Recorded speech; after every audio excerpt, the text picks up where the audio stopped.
Right. Andhra Pradesh రాష్ట్ర రాజకీయాల్లో ఏది జరిగినా ఒక హాట్గానే ఉంటుంది. ప్రస్తుతం మనతో మాట్లాడడానికి బాలినేని శ్రీనివాసరెడ్డి మాజీ మంత్రి ఉన్నారు. తాను విద్యుత్ శాఖ మంత్రిగా ఉన్నప్పుడు జరిగినటువంటి కొన్ని నిర్ణయాలపైన వైఎస్ఆర్సీపీ నేతలు చేసినటువంటి ఆరోపణలకు ఆయన కౌంటర్ ఇచ్చేందుకు మాట్లాడేందుకు మనతో పాటు సిద్ధంగా ఉన్నారు. సార్ చెప్పండి, చెవిరెడ్డి భాస్కర్ రెడ్డి వైఎస్ఆర్సీపీ నేత చేసినటువంటి వ్యాఖ్యలు కొన్ని ఉన్నాయి తమని ఉద్దేశించి, దీన్ని ఎట్లా చూస్తారు?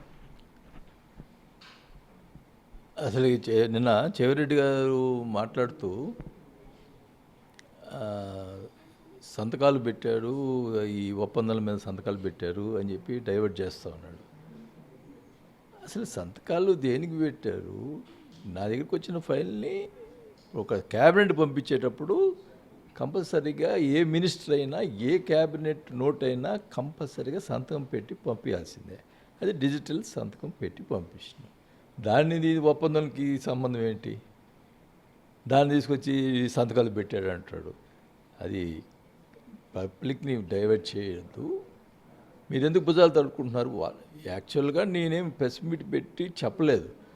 ఈటీవీ వాళ్ళు వచ్చి ఇట్లా 1750 కోట్లు స్కామ్లో మీరు దానికి సంబంధించిన మినిస్టర్ కదా, ఆ టైంలో మీరే ఉన్నారు కదా, మరి మీకు కూడా సంబంధం ఉందా అని అడిగారు. దానికి నేను వివరణ చెప్పుకోవాల్సిన అవసరం ఉందా లేదా? దానికి ఎందుకు రియాక్ట్ అయిపోతున్నారు మీరు? నేను నాకు సంబంధం లేదు, నాకు అసలు ఏది దాని మీద సెక్కి సంబంధించిన ఒప్పందం కూడా నాతో డిస్కషన్ కూడా చేయలేదు. దే సెంట్ ఫైల్, నేను ఆ ఫైల్ని ఫార్వర్డ్ చేశాను క్యాబినెట్కి. అది తప్ప నాకు ఏది తెలియదు అని చెప్పిన. ఇది వాస్తవం.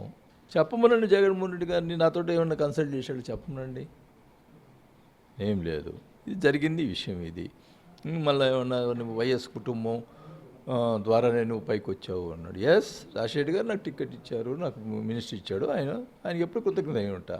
దానికోసం ఆ కృతజ్ఞతతోటే నేను 3.5 years మినిస్టర్ ఉన్నా కూడా నేను వదులుకొని జగన్ పార్టీలో చేరి మినిస్టర్ కంబైన్ స్టేట్లో మినిస్టర్ వదులుకొని చేరి ఎమ్మెల్యేగా కూడా వదులుకొని అప్పుడు బై ఎలక్షన్ పోయి నా డబ్బులు వచ్చి పెట్టి నేను మళ్ళీ ఎలక్ట్ అయ్యి అదే ప్రతిపక్షంలో కూర్చుని తెలిసి కూడా నేను ఖర్చు పెట్టుకుని నేను నిలబడినా. ఎన్నో చేసినా. నాకు ఈ 5 years గవర్నమెంట్ వచ్చిన తర్వాత 5 years చాలా ఇబ్బందులు జరిగినాయి. అందువల్ల నేను బయటికి వెళ్ళేటప్పుడు ఏం చెప్పినాను, జనసేన పార్టీ చేరి బయటకు వచ్చిన తర్వాత నేను పార్టీలో ఇప్పుడు దాకా ఉన్నాను. నేను ఎక్కడ కూడా కామెంట్ చేయను తొందరగా. ఎందుకంటే ఇప్పుడు దాకా పార్టీలో ఉండి తిట్టడం వచ్చి ఆ పార్టీని తిట్టి మళ్ళీ వీళ్ళు మెప్పు పొందాలనే ఉద్దేశం నాకు లేదు. నా గురించి నేను ఏమన్నా తప్పుగా మాట్లాడితే మటుకు అప్పుడు నేను రియాక్ట్ అవుతాను. టోటల్గా నాకు జరిగిన అన్యాయం చెప్తానని చెప్పిన. పుట్టినీళ్ళు లాంటి జగన్మోహన్ రెడ్డి పార్టీని వదిలేసి 9 కోట్లకు ఎమ్మెల్సీ పదవిని కొనుక్కునేందుకు సిద్ధమయ్యారు బాలేని అంటూ కూడా కొన్ని హాట్ కామెంట్ చేశారు. ఎట్లా చూస్తారు? ఒకటి చెప్తున్నా, నేను పదవుల కోసం ఎప్పుడు పెంపర్లాడలేదు. మంత్రి పదవి వదులుకున్నాడిని పదవి ఇది డబ్బులు పెట్టి నేను ఎందుకు కొనాల్సిన అవసరం నాకేంటి?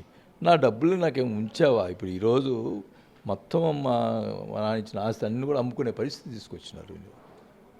ఇప్పుడు ఓకే, నేను జనసేన పార్టీలో చేరినప్పుడు పవన్ కళ్యాణ్ గారితో ఒకటే చెప్పాను, మీరు పదవులు ఇచ్చినా ఇవ్వకపోయినా నాకు తెలియదు, నేను అక్కడ అఫెండ్ అయ్యాను, నాకు చాలా ఇబ్బంది జరిగినాయి, అన్యాయం అయింది, మీరంటే గౌరవంతో వచ్చానని చెప్పాను. అంత తప్పితే నేను పదవులు అడగలేదు, ఆయన్ని ఇవ్వలేదు.